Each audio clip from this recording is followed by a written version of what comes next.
Good morning, everyone. I thought we'd try to focus on something a little different today.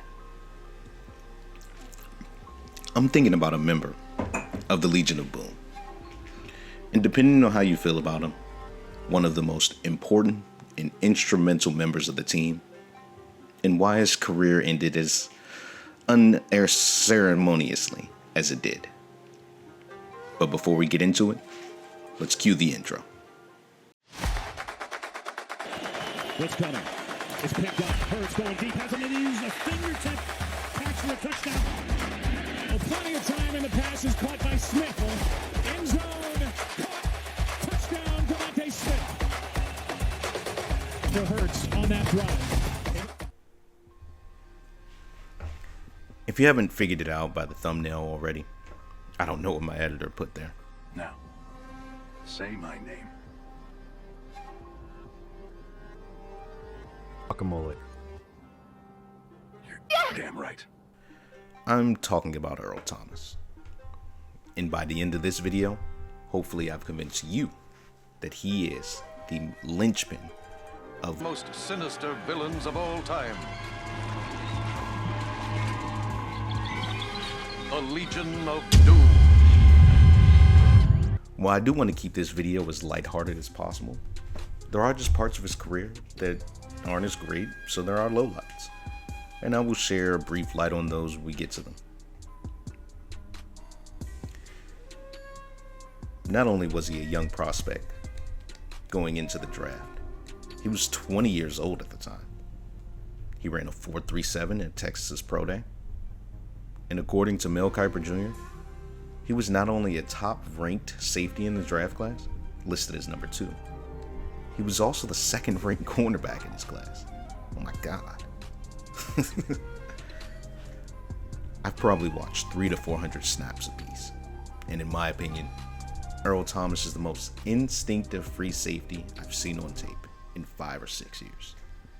He's a playmaker. He's got loose hips. He's got the best range of any center fielder I've seen coming out of college football in a long time. That's according to Mike Mayock. So, did all of the praise and measurables, compliments lead up to, him being successful, him having a great career? Well, this is after his career is over, so you guys, in hindsight, know how it went. He was selected 14th overall by the Seahawks. And at the end of his rookie year, not only had he started all 16 games, he had 76 combined tackles, 7 pass deflections, 5 picks, and a forced fumble. Wow. The Seahawks did only go 7-9 this year, and you can't put all that on the shoulders of a rookie. But I mean, he did end up winning their first playoff game. yeah, I know. 7-9, I did mention. They did end up making the playoffs, but the NFC West was absolute dog shit this year. But I'd say all in all, great start to his career so far. And it only gets better. By the end of year 2, he was selected to his first Pro Bowl, second team All-Pro, and was ranked 66 in the top 100, voted on by his peers at the current time, in just year 2. In 2013, the Seattle Seahawks had a decision to make about who was going to be their next defensive coordinator. And my God, did they nail this hiring.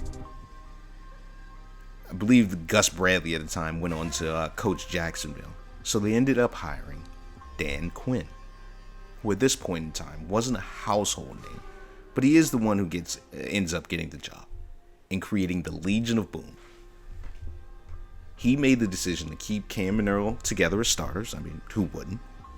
But he also added, little-known guys as Richard Sherman and Brandon Browner to that team that ended up completing the Legion of Boom. This paid dividends almost immediately, as they ended up playing the Denver Broncos in the Super Bowl. And my editor/brother's a Broncos fan, and you can cue the field image.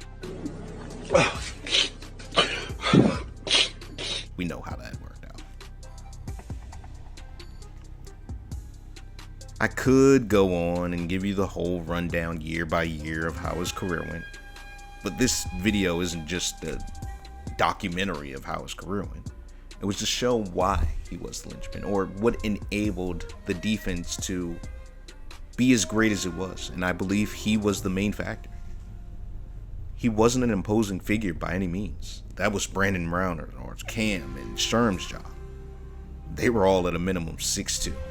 And I believe Earl was literally a free safety, the roamer. He legitimately did his job to perfection. As a midfielder, if you will. He had multiple years with at least 5 picks. It made it almost a given that Sherman, Browner, and even Cam could play down in the box and hands on any and every receiver that touched the field. So, what happened? What could have derailed such a promising career? Money. Do you guys remember this moment? This wasn't to his teammates. This wasn't to any of the guys on the sideline specifically. I don't even think it was directed specifically at Pete Carroll. But it was a direct sign to the front office. He wanted a contract before the season, and he didn't get it. He ended up betting on himself and got injured. It's the worst thing you can see for a player, as promising as he was, wanting to put it all on the line for his teammates, even if he was going through a contract negotiation. But when things like that happen, you see why players hold out, why they demand the money first, because they don't have the guarantees yet, especially playing on the rookie deal. He played for a team, put his life on the line, and got nothing in return. He was signed the following offseason by Baltimore, and he never really became a part of the Ravens' locker room culture. He was involved in a fine for showing up late to meetings and blowing coverage assignments more than once. He became increasingly swirly and withdrawn, frequently skipping meetings and walkthroughs. The altercation with Chuck Clark happened in part because he believed that Thomas had taken, if he had taken part in walkthroughs, he wouldn't have blown the coverage. And according to The Athletic, Thomas' reputation for being uncoachable and a poor teammate is why no other team signed him after this release from the Ravens. There's other off-the-field stuff, but I don't want to delve too much into it because I want to keep it football focused. But here's on the screen, here's a quick rundown of everything. So, he didn't have the send-off into the sunset, like you wish some athletes who had a start like he did. But that doesn't take away from his career at all. He was still a great player, still voted to multiple All-Pros, multiple Pro Bowls, and he was one of the best in this position. A true roamer, center fielder. I believe he still was the linchpin of the most sinister villains of all time. A legion of doom. Let me know in the comments. Do you think it was whether it's Cam, Sherm? I mean, hell, if you think it was other members of the defense, KJ Wright, Bobby Wagner, we can discuss. Hope you enjoy the comment. Drop a like and subscribe. Hug your loved ones. See you next time. It's Sports by GG, signing out.